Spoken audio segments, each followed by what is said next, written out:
السلام عليكم. الجو غائم، كاينش برودية إطلاقا.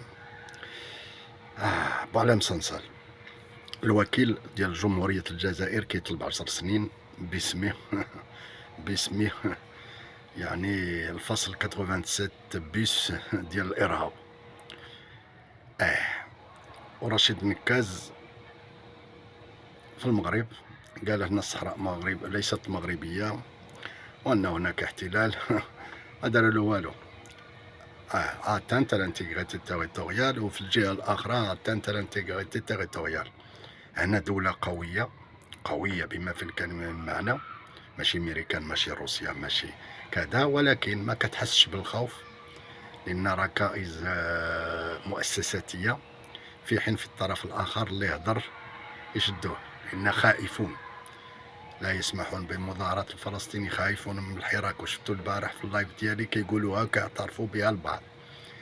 هنا كتشوف الدولة وكتشوف النيتا فوايو اللي خايف كيترعد انه المستقبل ديالو مظلم. نفاق والخوف جدك، الخوف من اي واحد تكلم يديروا في السجن، لان خايفين انه ان لو كانت الدولة قوية ما تخافش من هذه المسائل البسيطة. المغاربة هضر مع راسو وقالوا له اجي ركب في الطيارة الله يعاوننا ويعاونك، لان يضربك شي واحد هنا في المغرب. يضربك شي واحد، سير ولدي تلعب بعيد، سير يضربك شي واحد هنا، وما كاينش الاعتقال. والصراحة كنختلفوا كثير من السياسات العمومية في المغرب، ولكن في هذه القضية كانوا معلمين صح.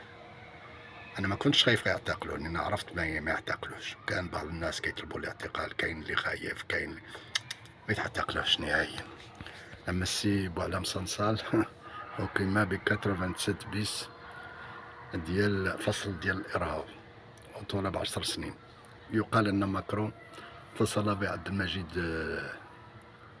تيبون باش يقول له الله يرضي عليك طلق الراجل. يومكم سعيد.